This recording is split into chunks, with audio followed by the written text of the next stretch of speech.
Hi, Joe. How are you? Hi, I'm good. Well, first of all, I'm glad that you're here. Where are you tuning in from? From South Texas. From South Texas. I'm glad that you're Texas. here. Yes, thank you. And right away, first of all, did your father depart? Oh my God, yes. Yes, he He's did. here. And was he the trucker? No, he died in an automobile accident, though. Okay, that's what I want to talk about because he's here and he showed me on the highway when I'm connecting with him. No, it's his way of acknowledging that he's here. Because he says to me, I've been trying to get in touch with my daughter for so long because I was ripped out of her life and she didn't get to say goodbye. And you know what's crazy? Is that when I'm connecting with you, you are just like your father in so many different ways. Your dad tells me that people always tell you, you walk like him, you talk like him, you act like him. Do you understand that? Yeah. And your father says she's just as thick-headed as I was when I was here. He goes, one thing about my daughter, he goes, I don't have to worry about her because nobody's ever going to get over on her here in this world. He says she is tough stuff. That's and true. That's true. Yes. And he's bringing that through. Yeah. But your father also wants to tell you what happened that day. Because he says to me that all of a sudden, it's like I fell asleep. Your dad shows me this. He shows me him driving, and this is what's so amazing about how spirit comes through and how they come through during a reading, is they'll put me back in their body to show me exactly firsthand what had happened. And I feel like all of a sudden, like my head starts going down. Like, I don't know if it was the medication he was on or what it was, but I started to feel like I was falling asleep, and then all of a sudden I just crashed. Do you understand that? So he lost consciousness. Okay. Yeah. But what's crazy is that your dad also tells me that he was not feeling good that whole week before he had passed. Yeah, he was having issues and we couldn't medically pinpoint what was going on with him. So I know what it was. Your father tells me what it was. He tells me he was having heart issues. Oh my God.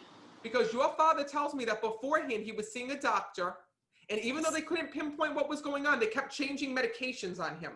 Because he shows me that they were trying him on different medications, like first take this, then take this, then take this. But your dad says to me that there were heart issues that were going on. And I feel like when your dad had died, that he passed, that his heart went into a heart attack when he died. Because he says to me, it was very different. He says, I didn't have any pain, Matt. He goes, but I felt something weird come over me. And then everything started going blurry. And then all of a sudden, he goes, I just fell asleep. That's how your dad remembers his passing. So he needs you to know that there was no way that they could have revived him, that he could have been brought back. Oh, no, there's not. No. He says, and even though he passed in this way, he goes, I want my daughter to know that you all did everything for me. And you know, your dad looks so strong. He looks like the picture of health here in this world.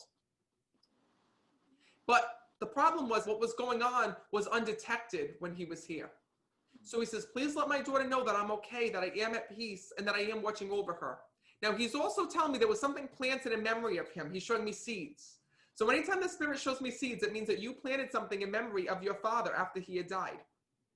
Oak trees, yes. Perfect. So no, it's his way of just acknowledging that because he's bringing that through. Mm-hmm.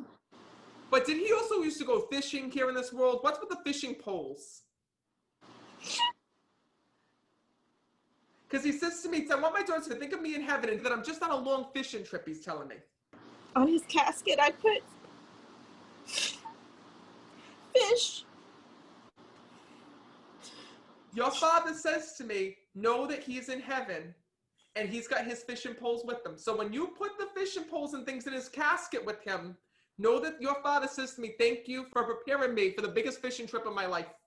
He goes, I don't want you to think of me as dead anymore.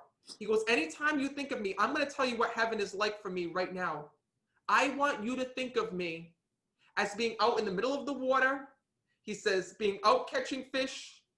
He says, and enjoying life. Do you understand that? Yes, I do. But more importantly, I'm watching over you. And I got to tell you one last thing. Your father's telling me that he's got your baby there on the other side. So did you lose that child? So know that your most precious gift is with your father in heaven, letting you know that that soul is with him, that he's okay. You know what's crazy? What's crazy is that he's telling me that your boyfriend's a skeptic here in this world. So did you not believe in this, sir? It's pretty amazing.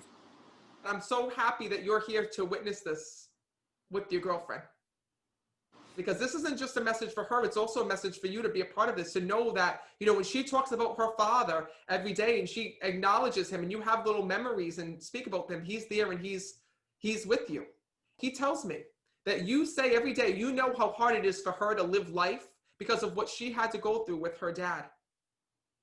And you always say that you wish that there was a way that you could somehow bring her dad back to her, or that you could help her through the loss, because sometimes you don't know what to do with her because she's upset, she's hurt, and you can feel that hurt and that pain that she carries of losing her father.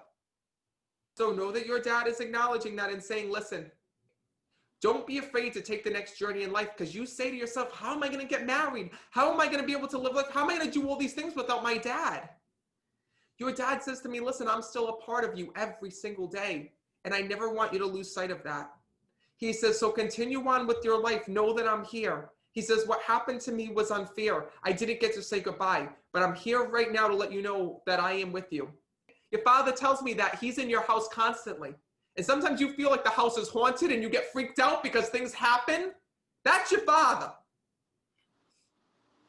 And what's with the light bulbs that keep burning out? Your father's telling you have to keep replacing light bulbs. That is So true. Your boyfriend, you have to keep replacing light bulbs in the house? I do. That's your father. It's his way of saying, goes, I like to see them keep busy. He says to me, it's his way of letting you know, listen, I'm there. I am at peace. And don't think of a single moment that I've missed out on. He goes, know that I'm always right there and by your side. All right? Yeah. Yes. I really hope that this helped you today. Absolutely. The fishing thing blew my mind. There's no way you could have. Yeah, that's 100% my dad. Well, I'm so glad. I'm so glad Thank he you. stepped forward and validated that for you. And I'm definitely going to keep you in my prayers. All right? Thank you.